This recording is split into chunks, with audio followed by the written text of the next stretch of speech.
Ito yung direct online starter connection ng 3-phase induction motor. Intro muna tayo.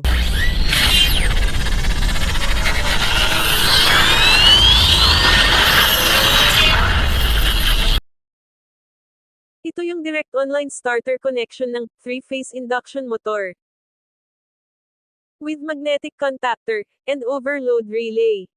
Red, line 1, yellow, line 2, blue naman, ay line 3. At nakakonect sa U1 ay red, B1 sa yellow, W1 sa blue ng motor. At ito naman, ang diagram connection ng kanyang control. At ipapaliwanag ko kung paano gumagana ang control, how it's work ika nga. Ito ang stop push button niya. At ito naman, ang start push button niya. At ito ang coil A1 at A2 ng magnetic contactor. NC normally closed or 9596 ng overload relay. Ito naman ang NO normally open or 1314 ng contactor. Ito ang light indicator o running condition. Ito ang light indicator o ilaw ng stop condition. NC normally closed or 21 and 22 ng contactor. Ito ang light indicator o ilaw ng tripping condition. Normally open o 9798 or NC ng overload relay ito. Once na itinaas o e-on ang circuit breaker, iilaw agad ang stoplight indicator kasi dito dadaan ang kuryente sa 9596 ng overload relay at sa NO normal close or 21, 22 ng contactor. And once na press ang start button, iilaw ang indicator light ng running kasabay ang coil o A1 A2 na mag-function.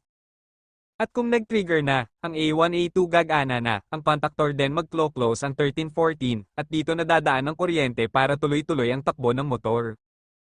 At kasabay ang 2122 o NC ng contactor na mag-open at mamatay o mag-off ang stop indicator na ilaw. At kung hindi inaasahan, mag-trip off ang overload relay. Mag-close ang 97 at 98 ng overload relay. At kung close na ito, iilaw na ang tripping light indicator. At mag-open naman ang 9596 ng overload relay. At mapuputol ang kuryente at mamatay ang A1 A2 ng contactor. At balik sa normal ito na open position.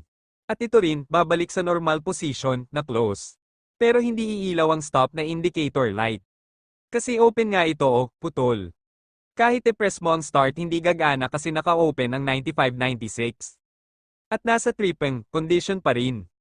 Para bumalik sa normal situation, i-press o i-reset ang overload relay. Once na i-press na ang overload relay iilaw na agad ang indicator light ng stop. That's it, pwede na ulit paganahin ang motor. I hope nasundan nyo. Wow! Thank you for watching.